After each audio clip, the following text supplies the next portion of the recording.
let's look outside of dentistry, because there's a lot of really good, there's a lot of change happening in, in the workforce world.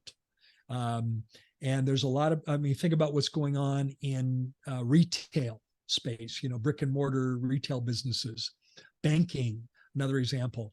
Those jobs are going the way of the dodo bird. Everything's being done virtually. And yet there's some very good people in retail and banking that could make really good dental team members. There's a lot of teachers that are very, very frustrated with what's going on school district politics. And they're saying, I want to look for another career. There's a lot of nurses in healthcare wanting to pivot away from healthcare, where everything is about managed care, and they want to get back to taking care of people the way they're taken care of. And so I think there's places we can find people today. It's a bigger project, because then we have to train, and we have to, we have to bring them up to speed, and we have to train. It's not plug and play, but maybe it requires a little bit of creativity. I want to pivot this discussion though, Paul, and I want you and I to talk about something I think our listeners will be interested in. I believe there's some confusion in our profession about the size of a practice and the ability to provide a great patient experience and great clinical care. And I think there's a lot of people think, well, if you've got a quote high-end fee-for-service practice, it's going to be a small boutique practice. Mm-hmm. And I'm going to politely disagree with that, because in my own experience, we grew Life Smiles to be a very large practice. And I don't believe that the size of the practice and the quality of the care and the patient experience are mutually exclusive. In other words, something has to go down for the other to happen. I believe that it can be done, in the same practice. You can grow that practice, you can grow it significantly, and you can still maintain a very high level of care, the kind of care that we're proud of, and a patient experience. But I will say it's harder. It's harder to do that. What are your thoughts? Yeah, very much so. I mean, when I graduated school, I had an associateship that was in a very large practice, and I opened up, like I said, 5 operatories. We had a small team, maybe 10, 12 people. And that was a fear of mine when we were going to 11, because I knew we were going to double the size of our team. And I didn't want to be like that associateship I had. And that was just the thing, is like, I want to keep this culture. I really want to keep this culture. And we were able to do it. It happened slowly. Like it wasn't like we went from like 10 to 40 employees overnight, but it was a lot of bumps and bruises on the way, things that we realized that we needed to do, things that we realized that were important that we didn't think were. I mean, for instance, in 2020, when we shut down for 11 weeks and then we came back and nobody could do anything or be together or go out and do anything.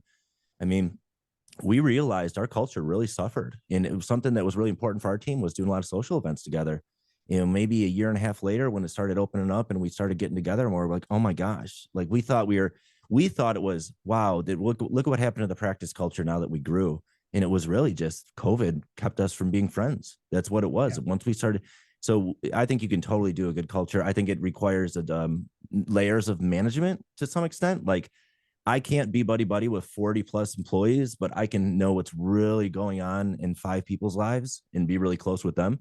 And they can really know what's going on in their departments. There needs to be some layers there, because it's just eventually gets too big, but you got to focus on it. I mean, we just had a quarterly meeting where we focused on the patient experience, and we had every single team member set up a room.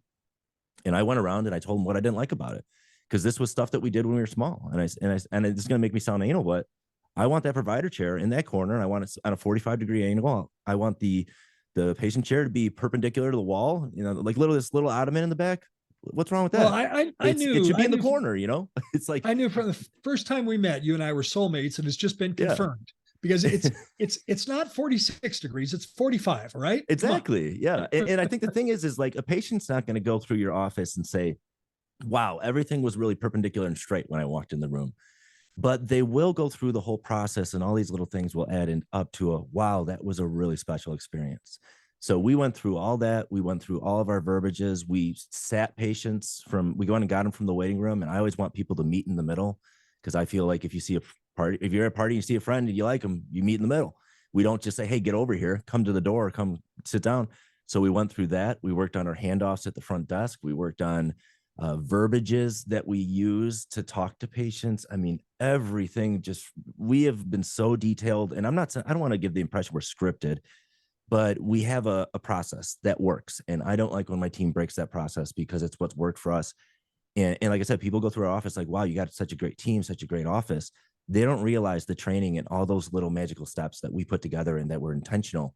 And I think a lot of offices who are wanting more good referrals and like 5-star reviews, often they're not really they're just leaving it up to what their people do. They're not talking about it. And I think that's really important. And we miss that. One of the ways I think about this, Paul, my wife happens to be a really, really, really good cook. Mm-hmm. Self-taught, nothing formal, but she is really good.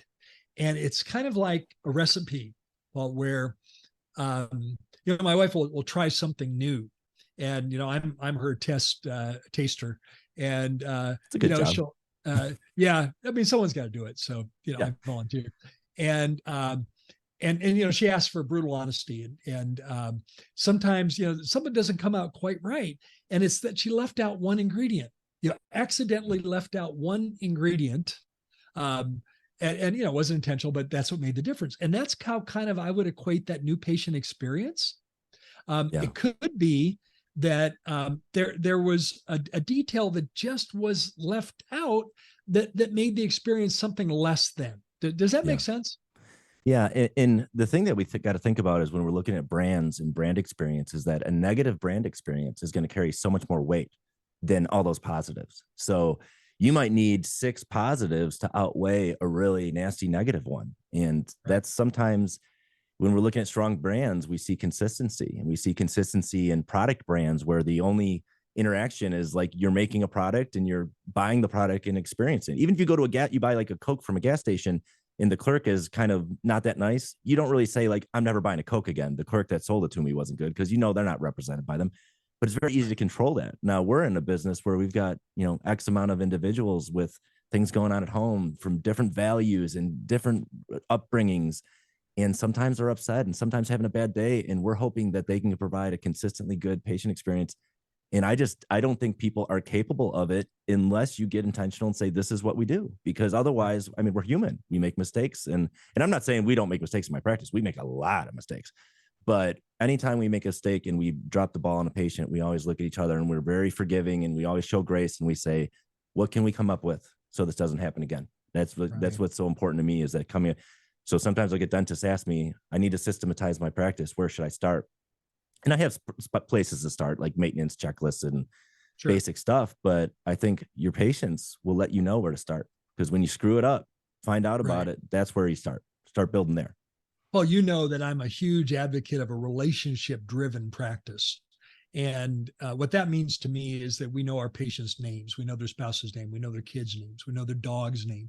We know their hobbies. We know their interests. We know what college they went to. We know the important dates in their life. Maybe we know that Linda, one of our patients, is taking care of an elderly mother right now. And the larger your practice gets, the harder that is. But I'll tell you that I think one of the best ways to help our team members really embrace the relationship-driven practice is to model it. It's just like our kids, Paul, that if we want our kids to pick up particular traits and qualities and virtues, the best way we as parents, and now for me, grandparents, can do is model it, right? You want to be consistent, you want to model it. So one of the things I want our listeners to think about is how well do you know your team members? Yeah. Do we know their spouse's name, their kid's name, their dog's name? Do we know their faith? Do we know their hobbies? Do we know their interests? Do we know, maybe it's a multi-generational family. Maybe they're taking care of elderly grandparents. Now, how much do we know about them? And I think that it starts there. It starts at home. It starts with our doctors really knowing our team members. True. Because if we show them that, I really think it's quality. If we show them that quality, they're likely to mirror and match that when it comes to interacting with our patients. Does that make any sense? Yeah. And it's something that I learned, I would say the hard way, is as we've grown and gotten bigger, I was still practicing a lot of dentistry and trying to do the management, and I was very busy. And people would come in my office to ask me for something, but I was kind of short with them because I was just so busy. I was overwhelmed. And I noticed that when it came to time for me to maybe do some coaching or give performance reviews, it became a little more difficult to have those conversations because the relationship wasn't really there. And that's when I realized that, walking around my practice and just talking with my team, I'm so busy. It feels like such a waste of time. I mean, not that you should do it because it's something, not that it has like relationship capital. I'm not saying that you should do it because you're interested in your team, but I thought it was a waste of time when I'm so busy, but it is a really valuable time. It's important to have that relationship, and the kindness and grace and on interest, general interest and quality time that you spend with your team will translate to them doing the same for your patients. And I found that to be absolutely true. And one thing I'm teaching my clients to do now is to, again, intentionally have periodic check-in meetings with individual team members, one-on-one. yeah, And it could be literally, a 15-minute, check-in meeting at Starbucks next door, where we just sit down with them and check in. Hey, how are things going and we start out with home. How are things at home?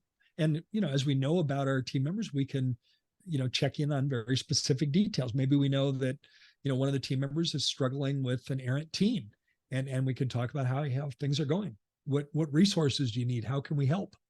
And then, making it intentional around that, with the idea of, it's genuine. We're genuinely interested in our team members. It's not just a tactic, but we're genuinely interested in them.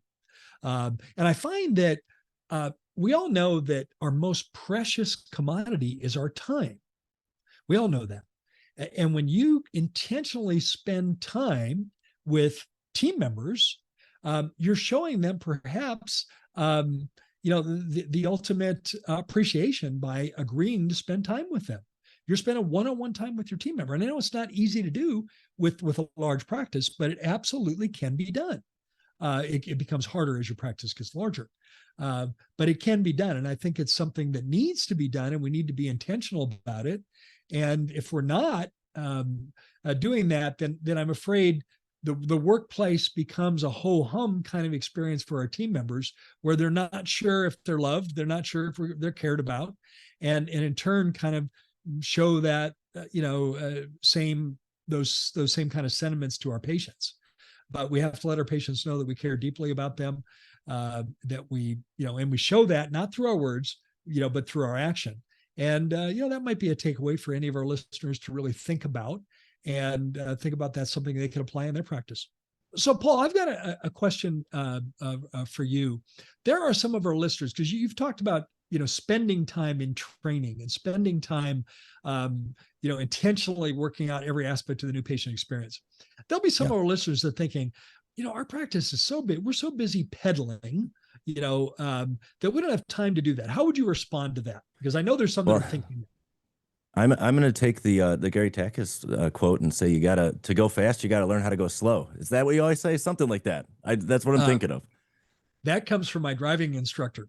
Some of you will know that I do enjoy high performance driving, and I have a private driving instructor, and he says, Gary, sometimes to go fast, you've got to slow down. That's what it is. And I got to tell you that probably the first 2 years he said that, I didn't understand one thing he was saying. I did not understand. It's like, no, you don't get it. I want to go fast. Yeah. And sometimes to go fast, you have to slow down. And that's true. It's a high performance driving axiom, and it is absolutely true. Yeah, so true. And I was going to say that, like, what we do is, I tell clients all the time, my coaching clients, and it's the same thing with cutting your clinical days, is we don't realize how much inefficiency is in our schedules. And when you shut down your practice, like for instance, we'll do it 3 times a year. We call it a quarterly meeting. I guess it would really be a triannual meeting, but we'll shut down the practice for a whole Friday. And that could be a $15,000, $20,000 day for an opportunity cost. But I assure you, our month's revenue and the months we do it is no different than the months that we don't do it. It just, everything shifts into another spot. And I can tell you, I don't look at the opportunity costs, because it's so worth it to the team to band together, to work together. and to discuss issues. I mean, if we look at failed marriages, what is the issue? Well, we always say it's like family, money, but it really just boils down to communication. And we have the same issues with our team. You mentioned doing one-on-ones with your team. I think you can have, it's very rare to have somebody leave your practice because of the way you're running things if you're doing one-on-ones, because you will, one, they will feel heard that you're listening to them. You're asking them how things are going. But two, you'll hear about everything that's going on so you can address it.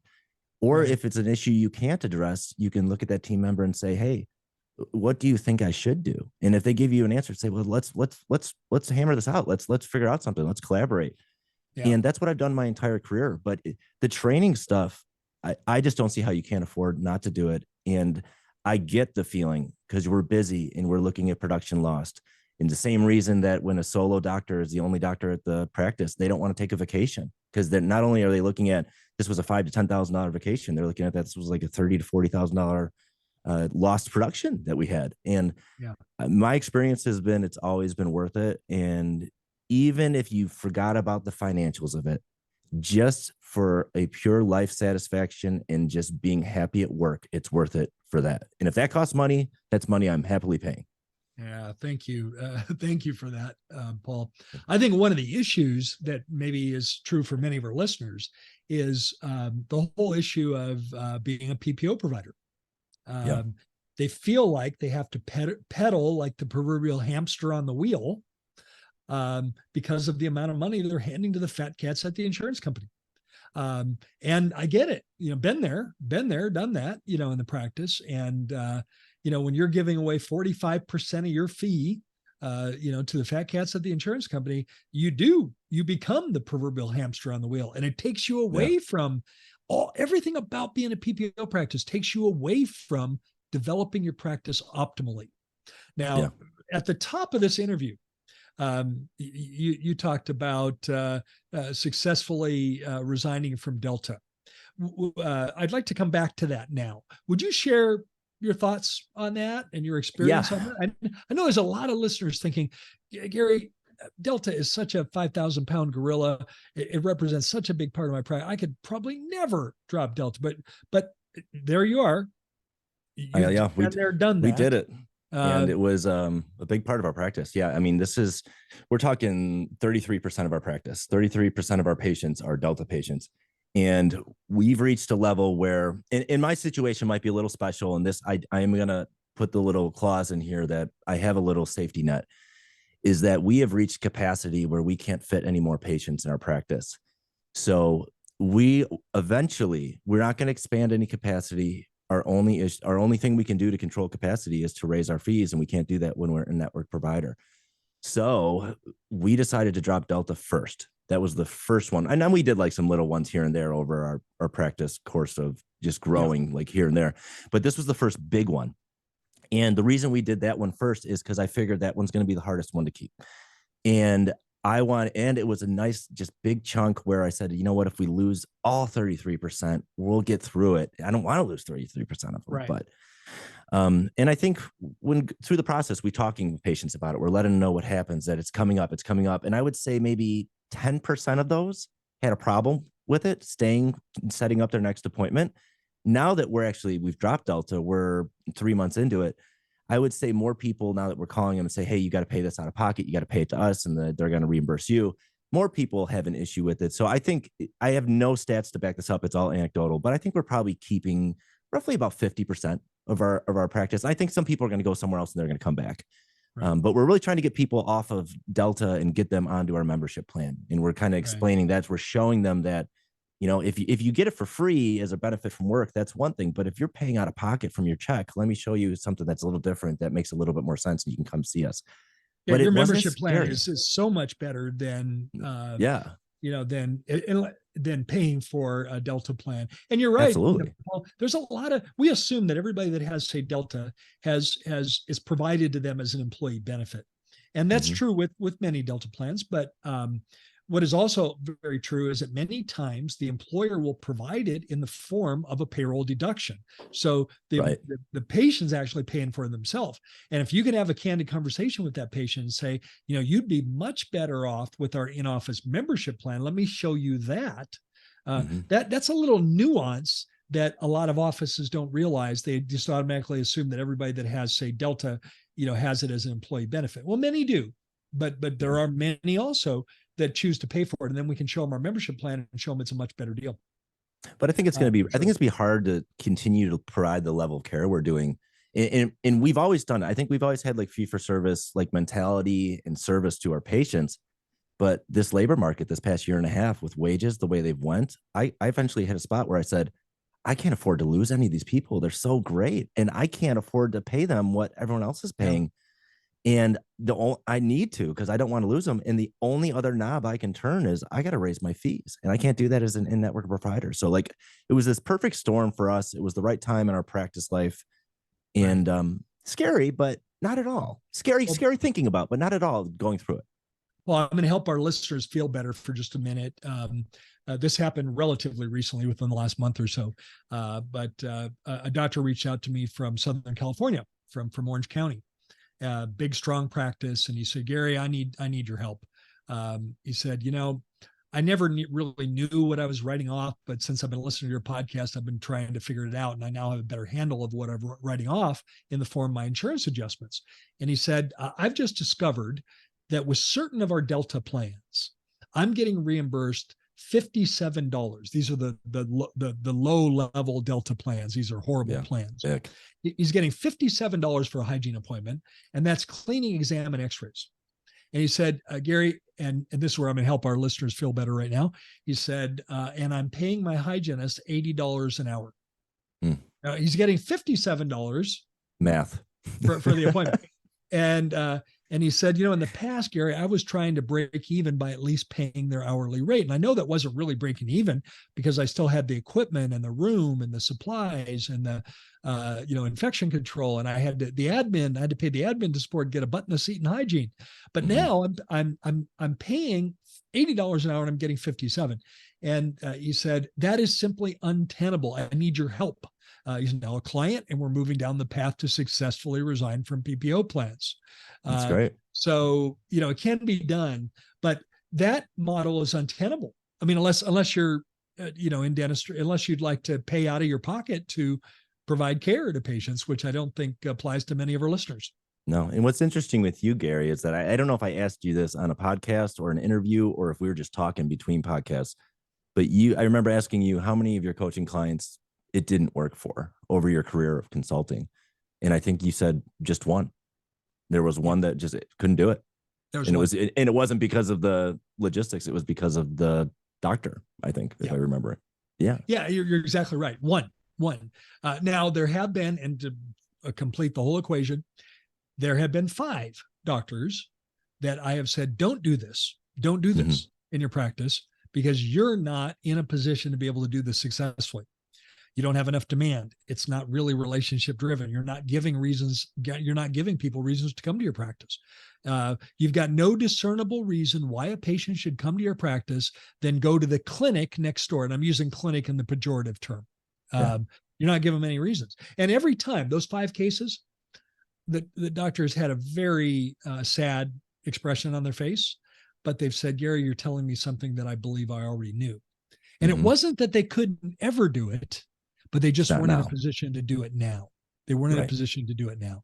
But I've successfully helped over 400 practices successfully resign from PPO plans. So you can do the math there and think about where you might fall in there. And it's probably the most important strategic decision you'll ever make. And the benefits are manifest. So many. Yeah, it's great. I mean, when we have the Delta patients come in out of network, it's fantastic. Like it is just like, because if you look at like PPO write-offs, you might have a 30% on average of your total fees, but those hygiene codes are 55% sometimes. I mean, that's where they really ding you. When that patient continues to come to you, they're providing you the ultimate compliment. They're saying, Dr. Etchison, I want to keep coming here because I appreciate the way you take care of me. I appreciate the way you and your team member take care of me. And one thing, and I would politely suggest that why have you been able to do this success? Certainly the demand issue helps. Yeah, absolutely. it does. But I would go much further than that. I would say, Paul, the reason you were successful doing that, it's because of the attention that you and your team members have put on the patient experience. There's no stone unturned in your practice on the patient experience. Right. And as a result, patients, they want to go to a practice. They intentionally choose to go to a practice that takes care of them that way, even though it costs them more. They choose to do that because it matches their value system. And I'm going to say that I don't want to say anybody can do it, but it can be done if you put the right pieces in place. It can absolutely be done. One thing we've noticed that was kind of interesting that I didn't think was going to happen. I guess I wasn't even thinking about this, but we're realizing that the patients that are staying with us out of network Delta, we like these people a lot. Well, and they like you. It's mutual. It's mutual. Yeah. And all of the patients that were kind of like the ones that we go on the schedule and we go, oh gosh, they're always up there complaining. They're up there, they're complaining, saying we told them something different. It's always another thing. They're not going to see you out of network. And we are so, I mean, we're so sad that they're leaving. It's like, we're so glad that they're gone. Yeah. I recently did a debrief with one of my clients after we have successfully resigned from all plans, including Delta. And we are now more than 6 months through the next recall cycle, so we could really see what's happening, in terms of what's happening with hygiene. She lost a big, strong practice. She lost 12% of her in-network Delta patients. 12%. That's unbelievable. How do you like those odds? Yeah. Yeah. And as we're going through the list, she's pointing to these names. And we're going through it together on a Zoom meeting. And she said, and this patient, she said, this is one that 3 times in the last year, Gary, I have seen him after hours on emergency basis. He has a mouthful of old amalgam fillings, and I keep recommending to replace them because they're all breaking down. He never does it, but I come in after hours to take care of him. I've done this 3 times in the last year. I make the announcement that we're no longer going to be contrary with Delta, and he does a burnout out of the parking lot. And she said, you know what, Gary, if you would have told me that, resigning from Delta, that I would lose these patients, she said, I would have done it just for that. Just for the one guy. Just for the one guy, for just to give me better, peace of mind and better sanity around it. Yeah. I mean, I feel it. It wasn't our intentions at all. We weren't trying to get rid of bad patients, but it was a strategic decision. And we were not on a lot of plans. We were in Zealous, which is an umbrella, and we were in Delta. Right. That's all we're in. So over the course, we have dropped certain plans, and they were never a big chunk, but we've tried to reduce our write-off as we grew. But my always intentionality was I wanted to grow the practice to maximum capacity before dropping. But we're at a kind of a crossroad right now that's kind of interesting because I'm losing an associate. I'll say it's me, and I have 3 GPs and 3 specialists, and we're losing an associate, and we're looking at our Delta drop, and our new patients have gone down roughly maybe 20-25% since we've dropped Delta.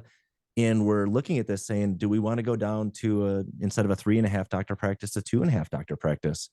And if we're going to do that, we've got to drop for the rest of the stuff, and we've got to probably lay off some people. And it's just not in my heart. I don't think it's where we're going. I think we're at a crossroads where we're just having to decide really soon in the next 2 weeks or so, which way we're going to go long term. So I need more information, of course, but I actually think you can do this in such a way that you won't lose any team members. In other words, we can keep enough of those in your practice to where you're not going to lose good team members. In fact, you're going to be able to, provide them with a much more pleasant work environment, because it's not just the doctors that get affected by those PPO plans, it's our patients as well. When Delta doesn't pay a claim because the patient made the mistake of coming in 5 months and 29 days after their last hygiene appointment, who is the patient mad at? Are they mad at Delta, or are they mad at you?